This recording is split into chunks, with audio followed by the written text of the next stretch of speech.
मेरे गांव में एक पुरानी खंडहर हवेली है जिसमें करीब 65 सालों से वहां कोई नहीं रहता। ये बात मुझे मेरे गांव के दोस्तों ने बताया। जब ये बात मुझे पता चली तो मेरा मन करने लगा कि मैं एक बार उस हवेली को देखूं। मुझे ऐसी जगहों पर जाना और उनके बारे में जानने में बहुत दिलचस्पी होती है। फिर एक दिन मैं अपने दोस्तों के साथ वहां जाने का प्लान बनाता हूं और उस खंडहर हवेली के सामने पहुंच जाता हूं। वहां दूर दूर तक कोई आता जाता नहीं था।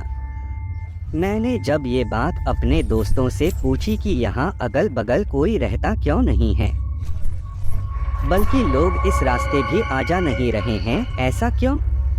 तो मेरे दोस्तों ने बताया ये हवेली सिर्फ पुरानी और खंडहर नहीं है, बल्कि ये हवेली एक भूतिया श्रापित हवेली है।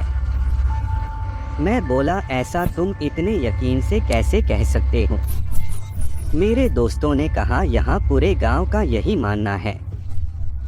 इसके बारे में एक बहुत पुरानी और सच्ची घटना यहाँ प्रसिद्ध है। मेरे मन में इसके बारे में जानने का ख्याल और बढ़ने लगा।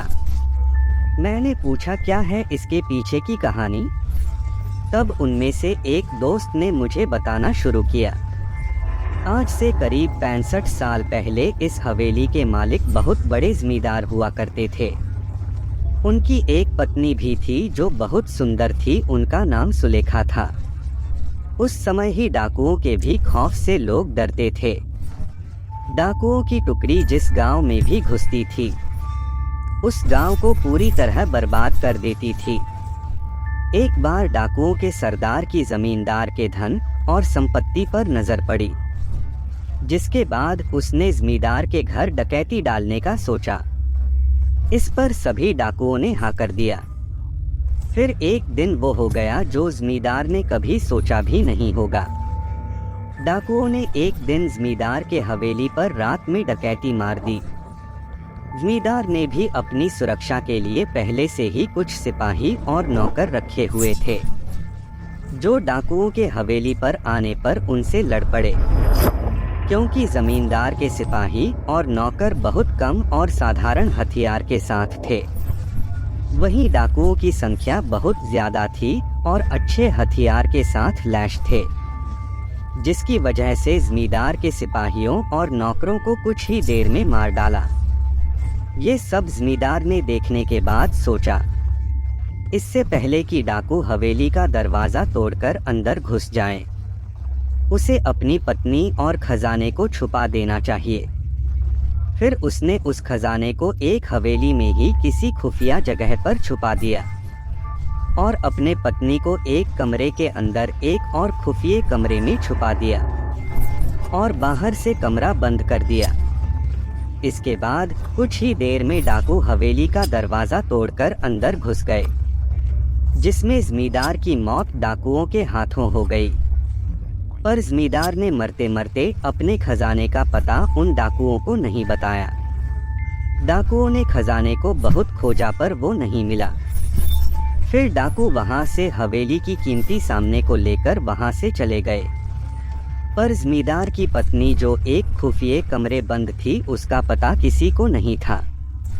उसकी पत्नी बहुत चिल्लाई, लोगों को बुलाने की कोशिश की, कमरे के दरवाजे को तोड़ने कोशिश की, पर वो अंत तक कुछ नहीं कर सकी और भूख प्यास से वो तड़प तड़प कर वहीं मर गई। उसके मरने के बाद उसके लाश के बदबू से लोग हवेली में गए और उस कमरे को तोड़कर उसके लाश को वहां से निकालकर उसका अंतिम संस्कार किया। कहा जाता है कि आज भी वो अपने पति का इंतजार उस कमरे में करती है। उसका पति कभी तो आएगा और उसे उस कमरे से आज़ाद करेगा, और आज भी उसे उसके हवेली में घुसपैठिए या उसके बिना इजाज़त के अंदर आने वालों को सजा देती है। मैंने अपने दोस्तों से ये कहानी सुनकर उन पर विश्वास नहीं किया। मैंने पूछा, क्या यार तुम लोग भी न कब की बात आज तक लेकर बैठे हो? इसका कोई सबूत है तुम लोगों के पास? तो उन लोगों ने बोला, कुछ लोगों ने इस हवेली में जाने की और वहां रुकने की गलती की थी। जो आज तक इस सदमे को भूल नहीं पाए हैं। मैंने पूछा, ऐसा क्या हुआ था उन लोगों के साथ इस हवेली में? तब दोस्तों ने मुझे बताया, एक बार एक अपराधी जेल से भाग जाता है और इस हवेली में आकर छुप जाता है। उसके बाद कोई कुछ नहीं जानता कि उस हवेली में उसके साथ क्या हुआ था। बस दूसरे दिन उस अपराधी की लाश उस हवेली में मिली। मैंने बोला, ये हादसा भी हो सकता है।